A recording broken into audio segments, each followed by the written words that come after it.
Hi everybody. I want to talk about a subject I see fairly often in support groups. It's the complaint that I see all the time is my narcissistic ex-husband or ex-wife is blocking my access to my children. So I'm going to get into that, especially whenever it comes to phones. Okay, because when you send your child to the other house with a phone, it's like you just might as well put a rope around your neck, hand the end of that rope to your kid, and then send your kid over to your ex. Okay, think about that a second. Is that something that is generally advisable to do? But no, it's not. Okay, that's what you're doing when you send a phone with your kids to your ex, right? Because maybe your ex isn't the kind to, notice this right away. They'll probably be like, oh, wow. My ex totally just tied a rope around their neck and handed the end to my kid and brought it to me. Do I really want to hang my ex right now, though? No, because it might upset the kid. But there may come a day where I need to, right? You don't realize you're doing it right away, but your ex notices it and realizes it immediately. Okay, so if you're divorced and y'all have a cool relationship going on and all of that, there's really no need for you to be on this video or even really on this channel if everything's fine and dandy and y'all have this awesome divorcing going on. But chances are you don't. Okay, so I understand that there are situations, yes, where you can send kids back and forth with phones and it all works great. And if you've got that situation going on, more power to you. This video isn't for you. So I understand the content of this video is for everybody else who is in a more shitty situation than you. All right. So yeah, when you send your kids with a phone, especially with a narcissistic ex, and there's drama in communication, the drama, the dust hasn't settled. First of all, let me define drama for you, okay? If it has been less than 6 months since your major argument with your ex, things are not good. Okay, in the sense that I would not say things are peaceful. If it's been less than 6 months since your last argument, then for sure things really aren't that peaceful.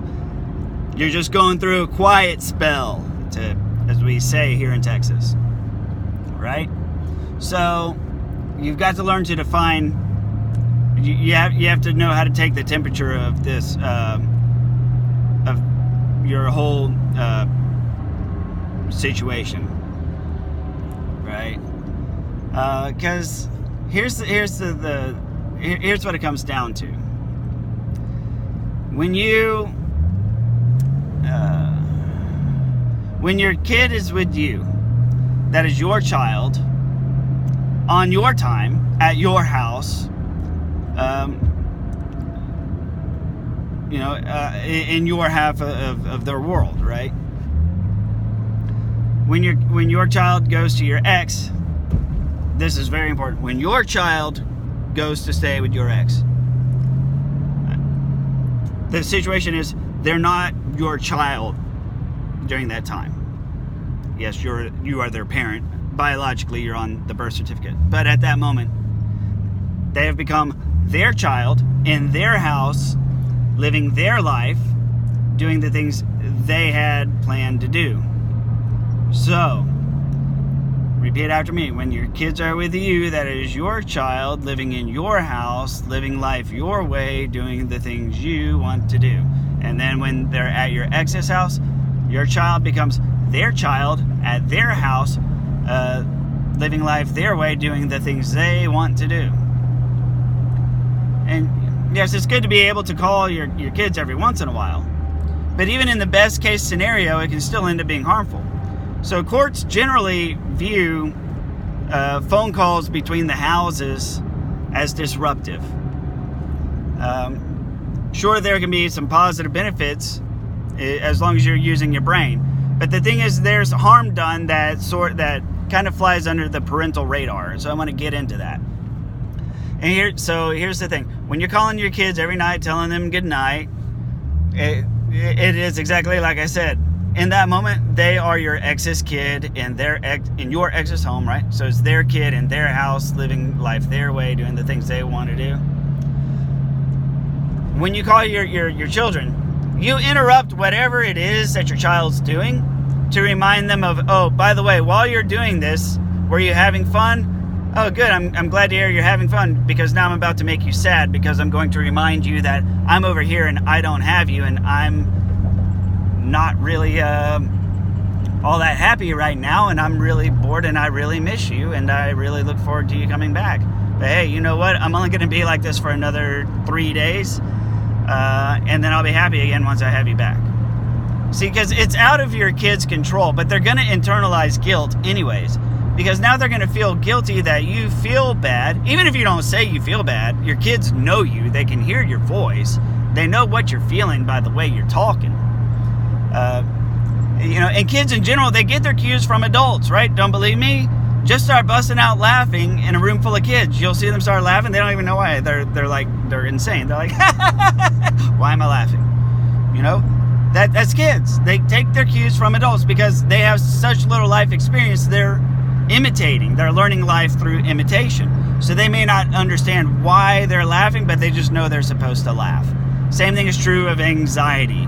When your parents are anxious, when children detect anxiety, they become anxious, and they don't even really know or understand why. They just know that a situation makes one parent anxious, and that's how they feel. So what you're going to end up doing is you're going to end up creating anxiety in your child about their visits with the other parent. And it may very well be that your ex is an asshole, but probably still a decent parent. If that's the case, so let's just assume that that's the case. You don't like your ex, they're a giant dick, but they're decent as a parent. They're okay as a parent. In reality, is they're decent as a parent, but you really don't believe it, and you disagree with their parenting, right? The more you start to dive in and ask your child questions, the more anxiety you're going to create in that child. And the more guilt you're going to make that child feel. The more negativity you're going to implant in that child. Even though your frame of mind is, I really worry about my child when they're not with me. I worry about things like safety. I worry, is your mom or dad drinking right now? Is there alcohol? Are there other adults there? Right? You're just trying to get a feel for the situation and evaluate the safety of your child. But that's not going to be good for your child. Because once the phone hangs up, your child's now going to be sad. So it doesn't matter what they were doing beforehand. They could have been happy in their own little world. Kids live in the moment, right? They could be at your ex's house building Legos, playing video games, pulling their sister's hair, whatever it is that they're doing. And then ring, ring, ring, telegram from the other house. Your other parent is sad and missing you and anxious about the fact that you're over there. But don't worry, because I'm only going to be like this for another 3 days, and you're going to hear it in my voice tomorrow and again the next day, until you come back home. And then when you're back home, what happens? Your children detect that the anxiety is no longer there in your voice. And before long, they can't go between homes without being acutely aware that one parent is miserable while they're having fun. And they're going to end up feeling guilty. Because now it's like, they're going to feel guilty about having fun at your ex's house, knowing full well that you're unhappy, right?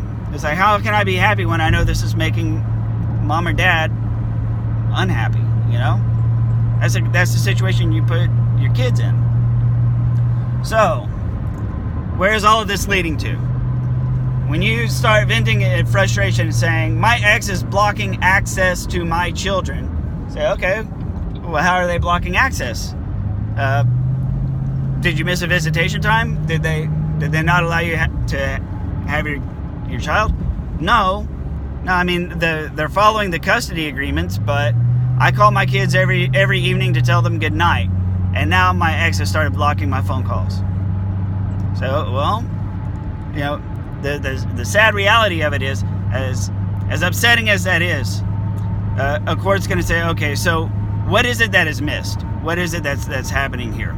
Well, you've got two parents who's not getting along, and what's the result? Kids don't get told goodnight by one of the parents. Well, in divorce, that happens. There's plenty of divorces where kids don't even know their other parent, barely ever see their other parent. They have another parent who's barely even interested in them, right? Like we all remember Fresh Prince of Bel-Air, that one super sad episode when Will Smith thought he was going to spend time with his dad, and his dad canceled at the last minute, right? So there's plenty of children that a judge, there's plenty of worse situations that a judge has to deal with, you know. There's actual child abuse, neglect. There's people who are stalkers, people who are predators, you know, alcoholics, gamblers, that kind of stuff that judges have to deal with all the time. So when you go to court saying my ex is blocking access and I can't tell my children goodnight, you say, okay, well, tell me more about your ex. Are they an alcoholic? Well, no. Are they a gambler? No. Do they deny you visitation? Are they late to visitation swaps? Do they try to control you? Do they deny you access to your children on your time? So you're supposed to have them this weekend, but your ex just says, nope, no way? No, they just block my phone calls. Or they're going to laugh at you and tell you to get lost in a courtroom. Because when it comes down to it, missing at night, there are far worse things in life that happen. And you've got to keep your perspective on that. Now understand, if there are worse things going on, well then yes, definitely a court's going to care a lot more. I'm just saying that to say that your ex is blocking your access to your child just because you sent a phone with your child to their house, that doesn't cut it. And you need to cut that out too. You need to give your child ample opportunity to immerse themselves in their life at your ex's house.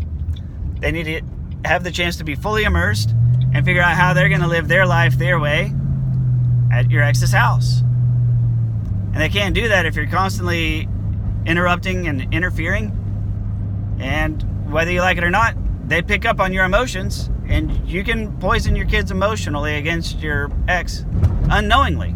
Because don't forget, your children are still half your ex, right?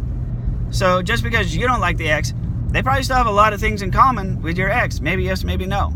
You don't want to poison them against their own parent, right? You don't want to be saying things like, you're just like your father, you're just like your mother. Well, yeah, they are, because they're their father or their mother. Seems logical. So you don't want to do that. So what's the solution? Well, you look at your kids by age. If they're old, like, 16, 17, sure, they can take their own phone because they're big enough to tell the other parent to get lost. If your kid's generally defenseless against adults, it's a bit more of a challenge, right? So then, if your kid's like 10 or 11, you send them with a phone. Your phone is still subjected to the rules of the other house. Now, your ex cannot steal your phone and keep your phone, but most courts have upheld the right of a parent to deactivate and turn off a cell phone that came in with the kids from the other parent, as long as the phone leaves with the kid and goes back to the other parent at the end of the visit. It's their prerogative as a parent. You can't really do anything about it. But my advice is, don't send your children with a phone anyways. If anything, the best part of that is make your ex supply their own devices to give to your kids, and then your kids can contact you on their own devices whenever they want. So that's really the better way of doing it. I'm about out of time. This is really a longer than 15-minute topic, but I think I hit all the high points. And again, if you've got a happy life with devices, this ain't for you, but not everybody has that luxury. Please like, comment, or share, and I'll see you on the next video.